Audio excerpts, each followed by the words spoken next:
Good morning. અને સૌથી પહેલાં જે ગ્લોબલ સેટઅપ સમજીએ કુશ, કારણ કે ગઈકાલે જે રીતે એક ચર્ચા કરી હતી ટેરિફને લઈને, તો હવે જે છે ટ્રમ્પ થોડા એક નરમ પડદા આપણને દેખાડી રહ્યા છે. અને યુએસ બજારમાં પણ જોઈએ તો ટ્રમ્પ જે ટેરિફ અત્યારે હાલ પૂરતો એક મોકૂફ રાખ્યો છે, થોડો સમય આપ્યો છે, એને લીધે એક રિકવરી આપણને જોવા મળી હતી. અને કેનેડા માટે તો ઓછામાં ઓછા જે 30 દિવસ સુધીનો એક ટેરિફ આપણને ટળતું દેખાઈ રહ્યું છે. ડોલર ઇન્ડેક્સ 110 થી 108 પાસે, બ્રેન્ટ ક્રૂડમાં આપણને એક ઘટાડો જોઈ રહ્યા છે. આ બધા સેટઅપ જે છે વૈશ્વિક બજારોથી જે મળતા દેખાડી રહ્યા છે, એના પર કઈ રીતે સંકેત રહેશે આપના? ગુડ મોર્નિંગ ચાંદની. જે ટેરિફ ઉપર પોઝ લગાવ્યો છે એક થોડી રાહતની વાત છે, પણ એ પોઝ છે એટલે 30 દિવસ પછી પાછા લાગુ પડશે જો યુએસના જે રિક્વાયરમેન્ટ છે ડ્રગ ટ્રાફિકિંગ અને બોર્ડરને લઈને, તો મે બી ટેમ્પરરી ડેફિનેટલી એક પોઝ છે એટલે એક સારું છે. પણ તમે જો ચાઇનામાં રોલ બેક નથી કર્યું એટલે ડેફિનેટલી એની બોર્ડરિંગ કન્ટ્રીમાં એને રોલ બેક કર્યું છે, પણ હજુ પણ ચિંતા છે કે યુરોપિયન જે ઝોન છે ત્યાંથી ઇમ્પોર્ટ ટેરિફ લગાડવામાં આવશે. સેકન્ડલી આઈટી સ્ટોક્સ, નાસ્ટેકની વાત કરું તો ટેરિફ કરતાં સૌથી વધારે ચિંતાનું જે વિષય છે જે લાસ્ટ વીક આવ્યો તો ડીપસીકનું છે, કે જેને એનવીડિયાની કરતાં ઘણી સસ્તી અને જૂની ચિપથી એને એક એફોર્ડેબલ ચેટ જીપીટી બનાવ્યું છે. તો ક્યાંક ને ક્યાંક મને લાગે છે કે બેક ટુ સ્ક્વેર વન, અગર આપણે ફંડામેન્ટલ્સ જો આપણે જોઈએ બિફોર ધીસ ટેરિફ તો વીક જ હતા. તો જે રીતે ટેસ્લામાં પણ ગઈકાલે ઘટાડો જોયો છે આપણે, તો મને લાગે છે આઈટી સ્ટોક્સમાં હજુ પણ સેલ ઓન રાઇઝ રાખવું જોઈએ.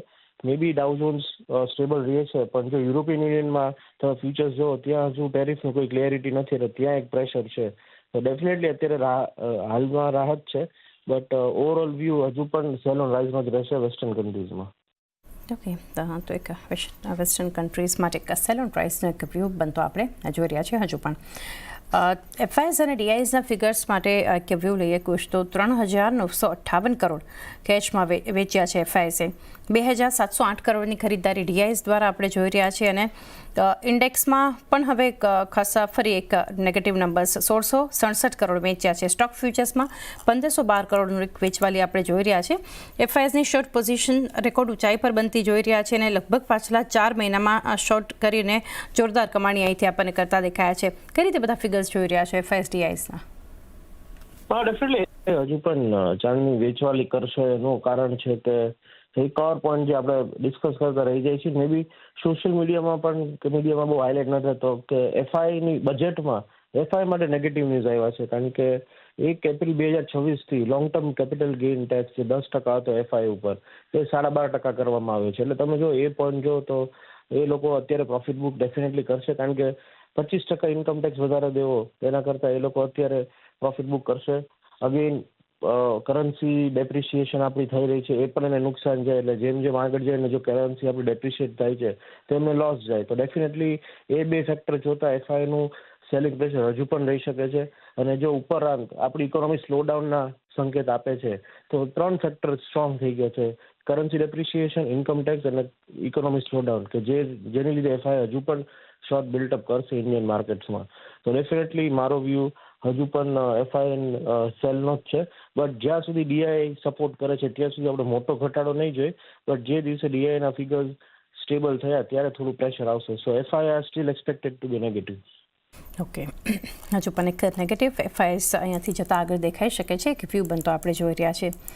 ત્યારબાદ એક સ્ટ્રેટેજી સૌથી પહેલાં તો નિફ્ટી માટે, કારણ કે ગઈકાલે જે ક્લોઝિંગ આપણને જોવા મળ્યું હતું કુશ, નિફ્ટીમાં 23,361ના લેવલ્સ પર, એટલે જે ડેઝ લો પર આપણને ક્લોઝિંગ જોવા મળતું નિફ્ટીમાં, એ હવે અટકતું દેખાડી રહ્યું છે. અને દિવસના ઉચ્ચતમ સ્તર પર જઈ અને નિફ્ટીએ ક્લોઝિંગ આપ્યું છે. ભલે ઘટાડો છે, પરંતુ એ ડેઝ હાઈ પર ક્લોઝિંગ આપણને જોવા મળ્યું છે. નિફ્ટી માટે કોલ રાઇટર્સ 23,300 પર આઉટસ્ટેન્ડિંગ ઓઆઈ સાથે 23,400 અને 500 પર આપણને જોવા મળ્યું. નીચેની તરફ 23,300, 23,200 અને 100 પર, જ્યાં પુટ રાઇટર્સનો એક ઝોન હતો. તો હવે અહીંયા કઈ રીતે વ્યૂ રહેશે? ડેફિનેટલી નિફ્ટી ટેકનિકલી એક સ્ટ્રોંગ સપોર્ટ લીધો છે. 10 દિવસની એવરેજ એક્ઝેક્ટલી 23,200 હતી ને એની આજુબાજુ જ સપોર્ટ લીધો છે. એટલે એક પોઝિટિવ ફેક્ટર છે. આજે મોમેન્ટમ ગેપઅપ થશે, બટ કેટલું સસ્ટેન થાય તે જોવાનું રહેશે. કારણ કે ગઈકાલે આપણે જે સપોર્ટ હતો એ આઈટી સેક્ટરમાંથી હતો because of the currency depreciation. પણ આજે આપણી currency world over dollar index ઘટ્યો છે, એટલે કે આપણી ઇમર્જિંગ કરન્સીઝ થોડી સ્ટ્રોંગ થઈ છે.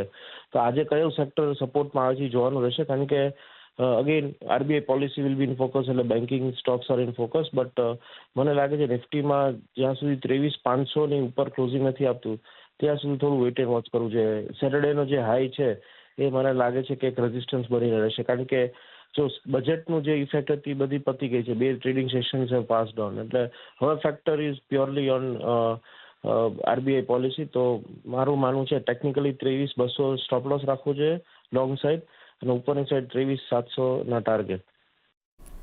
23,200 એક નીચેની તરફનો એક સપોર્ટ અને 23,700 લેવલ્સ એક અહીંયાથી એક ધ્યાનમાં રાખવા જોઈએ નિફ્ટી માટે. નિફ્ટી બેંક માટેની એક સ્ટ્રેટેજી કુશ, તો ત્યાં 49,210 જે આપણને ક્લોઝિંગ જોવા મળ્યું છે. પીએસયુ બેંક્સ ખાસા દબાણમાં હતા. IndusInd bank, AU small finance bank એક મજબૂત હતા. બાકી બધી બાજુ એક આપણને ઘટાડો જોવા મળ્યો છે બેંક્સમાં. 49,500 જે આપણને એક કોલ રાઇટર્સનો ઝોન જોવા મળ્યો હતો 49,800 અને 50,000ની સ્ટ્રાઇક માટે. ત્યારબાદ નીચેની તરફ એક્ટિવ પુટ રાઇટર્સ 49,000, 48,800, 48,500 ઉપર. કઈ રીતે એક વ્યૂ રાખી રહ્યા છો આગળ નિફ્ટી બેંક પર? નિફ્ટી બેંકમાં પણ તમે જો તો સપોર્ટ એક્ઝેક્ટલી અમને ત્યાં જ લીધો છે આપણે 10 ડેની એવરેજનો, એટલે બંને ઇન્ડેક્સ એક સારા સપોર્ટ લીધા છે ગઈકાલે.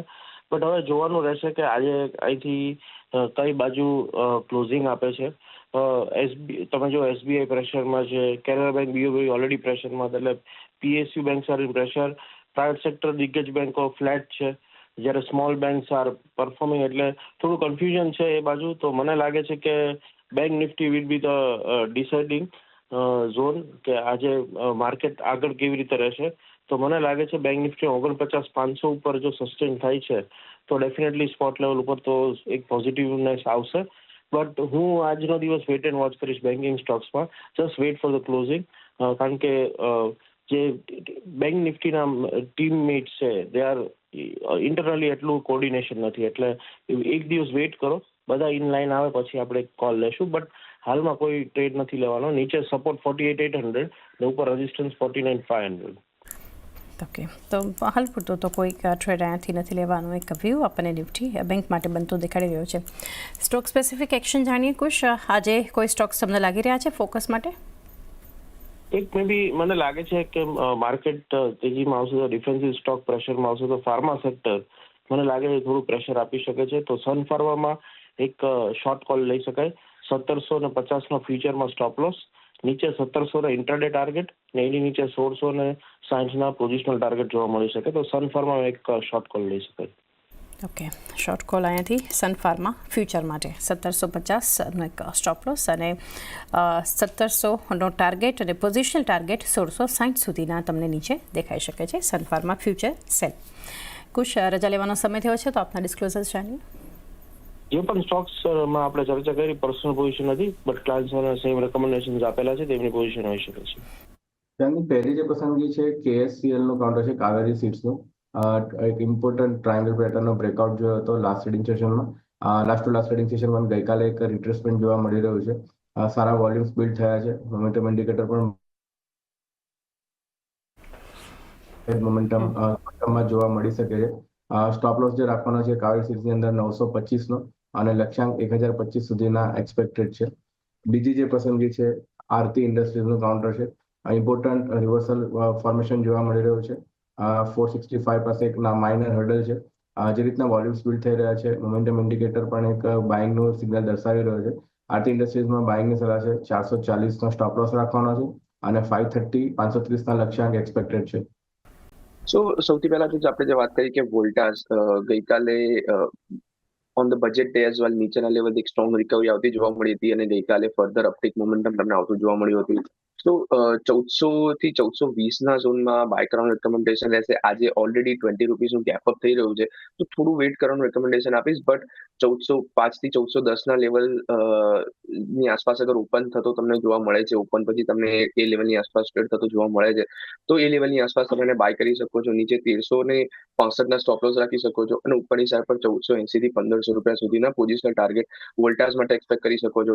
બીજો જે કોલ જે રહેશે આઈસીઆઈસીઆઈ બેંકનો રહેશે. આઈસીઆઈસીઆઈ આઈસીઆઈસીઆઈ બેંકમાં આપણે જે રીતે વાત કરી કે 1260 ના લેવલ પર ની ઉપર બ્રેકઆઉટ આપવાનું અટેમ્પ્ટ કરી રહ્યું છે છેલ્લા ઘણા દિવસોથી. આજે ફાઇનલી એ ગેપ અપ સાથે ઓપન થઈને 1260 ના લેવલને બ્રેકઆઉટ કરી રહ્યો છે. તો આ મોમેન્ટમ ચેઝ કરવાનું રેકમેન્ડેશન રહેશે. આઈસીઆઈસીઆઈ બેંકને તમે 1262 ના કરંટ લેવલ પર બાય કરી શકો છો, નીચે 1240 ના સ્ટોપ લોસ રાખી શકો છો અને ઉપરની સાઈડ પર 1300 રૂપિયા સુધીનો અપસાઇડના ટાર્ગેટ પણ એક્સપેક્ટ કરી શકો છો. જે એનબીએફસી સેક્ટરની આપણે વાત કરી કે બજાજ ફાઇનાન્સ, ચોલા ફાઇનાન્સ, એ બંને સ્ટોક્સ પણ અમને ઘણા સારા લાગી રહ્યા છે. ઇટ્સ ધેટ કે ગઈકાલે એક 3 થી 5% મોમેન્ટમ ઓલરેડી થઈ ચૂક્યું છે. તો થોડું પુલબેક આજે ઓર મે બી નેક્સ્ટ 2 થી 3 દિવસમાં જ્યારે પણ પુલબેક આવે છે એ પુલબેક પર એન્ટ્રી લેવાનું રેકમેન્ડેશન રહેશે.